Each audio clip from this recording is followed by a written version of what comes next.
रामकृष्ण हरी मित्रांनो आणि त्यांच्या मैत्रिणींनो, जर तुम्ही पण प्रोग्रामिंगमध्ये व्हेरिएबलची नावे ABC आणि XYZ देत असाल तर ही रील खास तुमच्यासाठी असणार आहे.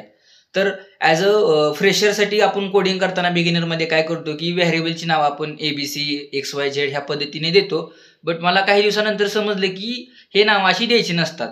तर मग मी आजच्या सिरीजमध्ये काय केलं, 4थ्या दिवसामध्ये एक नेमिंग कन्व्हेन्शन नावाचा एक पार्ट आहे तो क्लिअर करून घेतला. कशासाठी? तर त्याच्यामध्ये मला हे समजलं की आपण जो डेटा स्टोअर करणार आहे व्हेरिएबलमध्ये त्याच्याच रिलेटेड व्हेरिएबलचं नाव द्यायचं. एवढीच फक्त सिंपल गोष्ट होते. आणि आज खूप सारे दिवसभर काम असल्यामुळे जरा रील अपलोड करायला पण थोडासा वेळ लागला.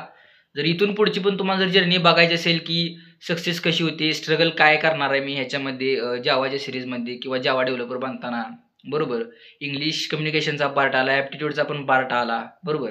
सो तर सगळंच दाखवणं पण थोडंसं इम्पॉसिबल आहे. एडिटिंग वगैरे ज्या पण बाकीच्या गोष्टी आहेत त्याला पण खूप सारा टाईम जातोय, प्लस आणि प्रॅक्टिकल पण असतं. सो फक्त मी जस्ट स्ट्रगल दाखवते. जर तुम्हाला अजून थोड्याफार काही सजेशन वगैरे द्यायचं असेल तरी पण तुम्ही कमेंट बॉक्समध्ये देऊ शकता. ओके, लाईक केल्याबद्दल धन्यवाद.